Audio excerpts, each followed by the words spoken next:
पोती ने ही किया बाबा का कत्ल, मोबाइल के लिए उतारा मौत की घाट। बस्ती जनपद की पुरानी बस्ती थाना क्षेत्र अंतर्गत ग्राम रहरवा में दिल दहला देने वाली घटना का खुलासा हुआ, जिसमें पोता ही अपने दादा का हत्यारा निकला।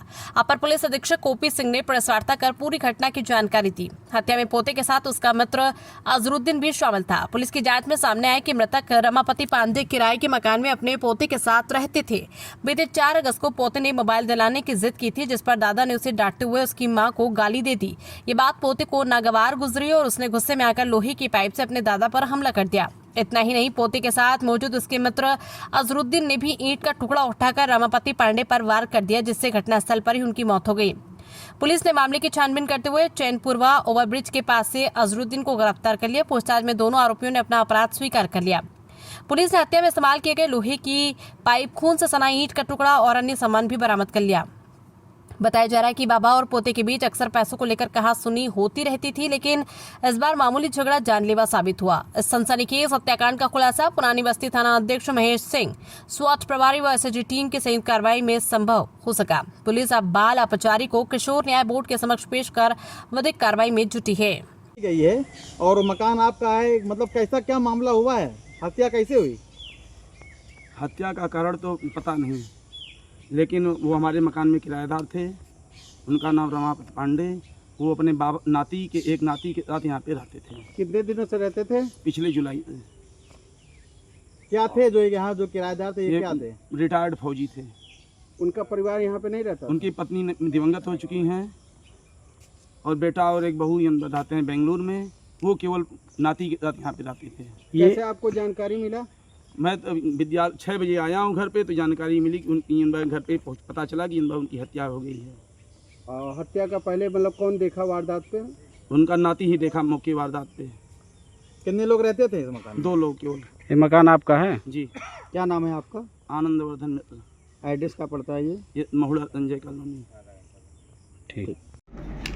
जनपद बस्ती के थाना पुरानी बस्ती अंतर्गत दिनांक 4/8/2025 को दोपहर बाद सायंकाल से पूर्व जरिए यूपी 112 पुलिस को एक सूचना प्राप्त हुई थी, जिसमें एक रिटायर्ड फौजी जिनकी उम्र लगभग 77 वर्ष थी, उनके किराए के मकान पर ही मृत स्थिति की सूचना मिली थी।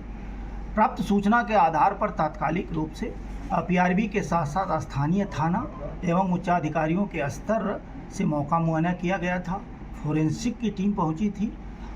चूँकि रिटायर्ड फौजी वहां अकेले रहते थे, उनके साथ एक उनका माइनर पोता रहता था। उनके परिवार के जो 2 बच्चे थे वो बाहर रहते थे। शहर के नज़दीक ये घटना थी, काफ़ी सनसनीखेज थी। इस आधार पर पुलिस अधीक्षक महोदय द्वारा इमीडिएट इसमें टीमें लगाई गई थी। स्थानीय थाना प्रभारी के साथ साथ इसमें टीमें लगाई गई थी। स्वाट टीम को लगाया गया था, सर्विलांस की टीम को लगाया गया था और उनके बाद डेड बॉडी को पंचायतनामा भर के पोस्टमार्टम के लिए भिजवाया गया था। उनके पुत्र द्वारा जो तहरीर दी गई थी, तहरीर के आधार पर जो साथ रहने वाला जो नाबालिग पोता था, पोता का एक दोस्त जो नशेड़ी था जिसका नाम अजरुद्दीन था, वो लगभग 21 साल उसकी उम्र थी। इन दोनों द्वारा मिल करके और उस रिटायर्ड फौजी की हत्या कारित की गई थी। हत्या में जो और तथ्य प्रकाश में आए हैं, प्राथमिक स्तर पे जो जानकारी हुई है, उसके अनुसार चूँकि वो अकेले रहते थे, उनका जो पोता था वो मोबाइल ख़रीदने के लिए पैसा मांग रहा था और ये जो उसका नशेड़ी दोस्त था जो अजहरुद्दीन था, उसको भी कोयम्बटूर वगैरह जाने के लिए पैसा की आवश्यकता थी। इस कारण से इन लोगों द्वारा उसकी हत्या कारित की गई है। हत्या में प्रयुक्त जो राड था उसकी बरामदगी पहले ही हो चुकी है और वो एक अद्धा जिससे उसके सर पे वार अजहरुद्दीन द्वारा किया गया था, उसकी निशानदेही पर बरामदगी की जा चुकी है। घटना में पहले गए जो टी-शर्ट था जिसमें वो टेस्ट भी कराने पे उसमें ब्लड के निशान भी प्राथमिक स्तर पे पाए गए थे, इसकी बरामदगी करके पुलिस द्वारा अग्रेतर वैधानिक कार्रवाई कराई जा रही है। क्योंकि त्वरित रूप से एक सनसनीखेज घटना थी, जो 24 घंटे के कम समय के अंतराल पे ये स्थानीय थाना प्रभारी और स्वाट टीम द्वारा एक का अनावरण करके और गिरफ्तारी सुनिश्चित कराई गई है। इसलिए पुलिस अधीक्षक महोदय द्वारा इसमें 20,000 रुपये की पुरस्कार की भी घोषणा की गई है। ठीक।